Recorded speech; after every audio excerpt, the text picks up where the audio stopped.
So there's this notion in the Old Testament that morality is following a sequence of prohibitions. There's a bunch of bad things you shouldn't do, and then basically you're good enough. And I think there's wisdom in that. I think that's kind of where children start, right? I mean, I love children and all that, but they're crazy little creatures, and they need to be, civilized. And partly what you do is you lay prohibitions on them, and mostly what you're trying to do is lay prohibitions on them for the behaviors that, if they manifested, would make their life miserable. So I have another chapter in this book that I'm writing called "Don't Let Your Children Do Anything That Makes You Dislike Them." And the idea there is that your job as a parent is to help your children become the sort of 4-year-olds that adults genuinely smile at when they come into a room, because that makes the entire social environment both truthful and welcoming. And so your job is to make them desirable social beings, and a lot of that is prohibition. Okay, and there's this ethical transformation. It happens to some degree in the tradition of in the prophetic tradition, where there's a spirit that seemed in some sense to rise above the law, but there's a real transformation between the Old Testament and the New Testament, because the Old Testament is prohibition and the New Testament is, well, here's the good things you do once you're more than merely prohibiting yourself from impulsive sin, let's say. There's a positive good to be accomplished. Well, you might say, well, I don't know what the positive good is. Fair enough, man. So this is why this thing that I've said to people has become this crazy internet meme, but that's to clean up your room, and which is a lot better and more useful than people think. It's a lot harder too, but the first thing you do, I think, and I learned this in part from Solzhenitsyn when he was trying to iron out his soul when he was in the Gulag, because he was trying to figure out how he got there, how he contributed to how he got there. Not Stalin and Hitler, even though they were kind of to blame, but there wasn't much he could do about that. I think what you have to do, and this is part of humility, is you have to look around you within your sphere of influence, like the direct sphere of influence, and fix the things that announce themselves as in need of repair. And those are often small things, and they can be like your room. Put it in order, because the thing is, it isn't exactly so important that your room is in order, although it is. What's important is that you learn how to distinguish between chaos and order, and to be able to act in a manner that produces order. And in most households, there's 100 things that could be done to just make it less hideous and horrible. And so practicing that it's a real useful form of meditation, and it's also, I think it's a divine act, because you're taking chaos. And if you pay attention even to a room, it's so interesting. And I learned, because I've renovated many places now and tried to make them beautiful. And one of the things that I've really learned is that even if you own a structure, unless you've investigated all the nooks and crannies and cleaned them up and put your own imprint on them and made them yours, they're not yours. The mere fact of physical ownership doesn't make them yours. You have to establish a dynamic relationship with the objects before they're actually yours.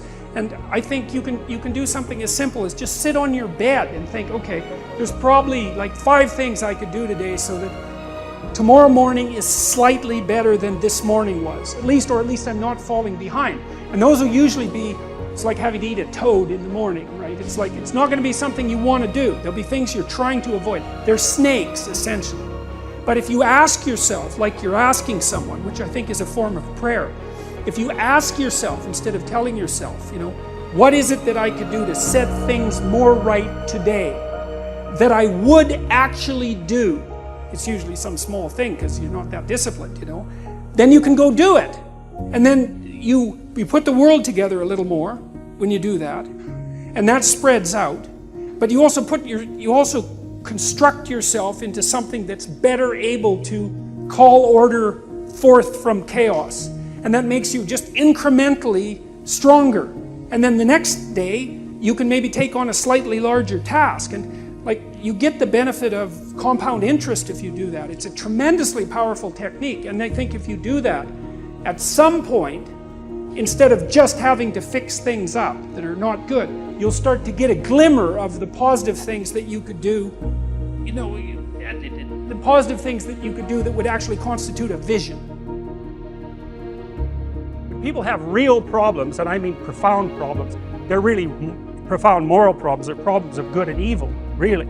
You know, there are things going on in their family that are so terrible that, well, that they're sometimes fatal, you know, lie upon lie upon lie upon lie for decades and decades and decades. It's awful. Most people have problems in living, they don't have psychological problems. And so I've experienced, despite my love for the psychoanalysts, very frequently what I'm doing as a therapist is helping people have a life that would work. You know, and you can parameterize that. It's like, what do you need?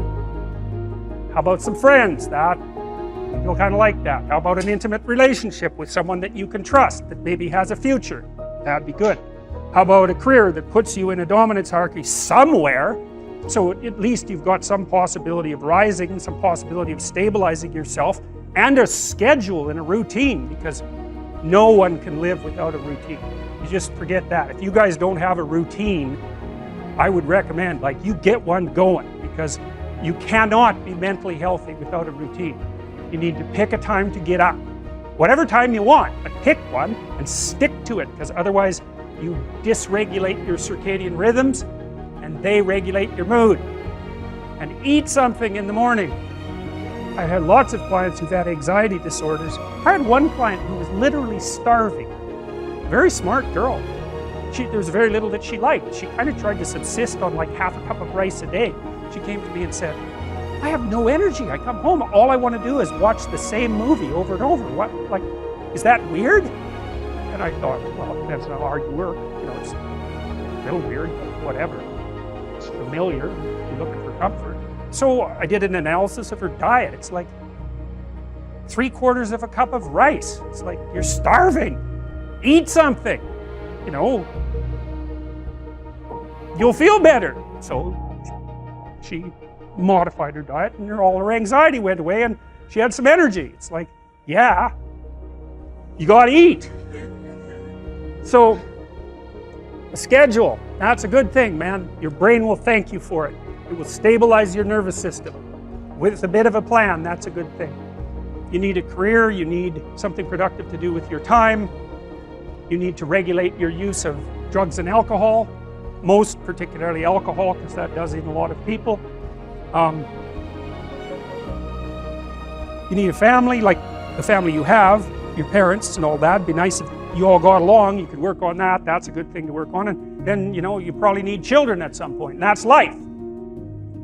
That's what life is. And if you're missing, you know, you may have a good reason to not be operating on one of those dimensions.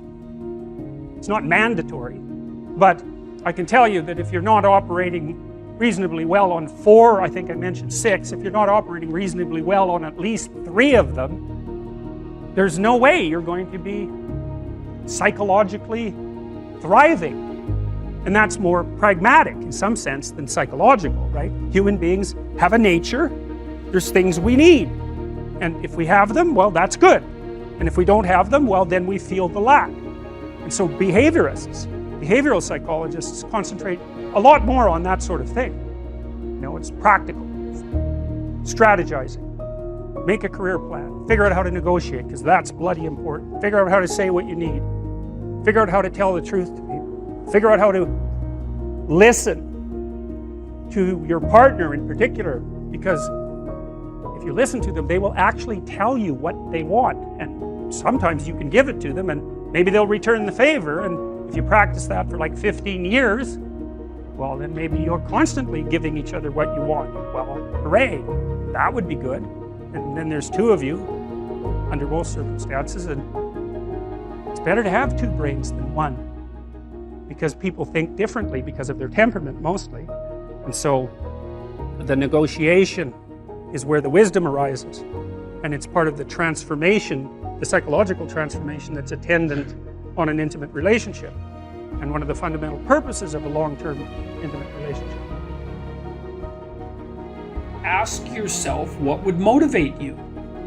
You know, first of all, don't be studying 8 hours a day, because that isn't going to work and you're not going to do it anyways.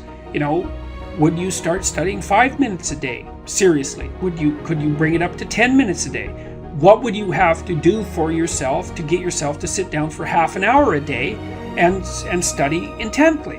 Like maybe you'd have to, I don't know what you'd have to do, like have a beer at 6 o'clock at night or something, or maybe you'd have to go for a walk in the park or go out for coffee. It's like, imagine that you're sitting down with a stupid, undisciplined child, and you're trying to get that child to do something useful. And you say, okay, look, I want you to do X, it's necessary, but you can pick how much of it you're going to do, and I'll give you what you want if you do it. Well, ask yourself that, see what happens. So don't try to tyrannize yourself, try to negotiate with yourself and use some reward and see how that works. And start slow, maybe you're not very disciplined and the best you can do is half an hour of studying it a day. Well, start with half an hour. Increase that 5 minutes a week. If you do that, that's a lot. If you do that for a year, then by the end of the year you'll be studying 4 hours a day. So you could that's just with 5 minutes a week, right? Because that's 250 minutes in a year. So start ridiculously, pathetically. Study for 5 minutes a day for a week, and then move it to 10. You'll be able to do that. And don't cheat, because one of the things people do is they make a deal with themselves like that. I'm going to study for 10 minutes a day, each day. And then they get into it and they think, wow, this is going really good. So they study for 2 hours, and then they've broken the contract with themselves and they don't trust themselves anymore. And then they don't study for a whole year, or, well, maybe for a month. So, but set your contract. Ask yourself, what could I do to move myself forward to my goal that I would do? And then how could I improve that incrementally? So that's the right way of going about that.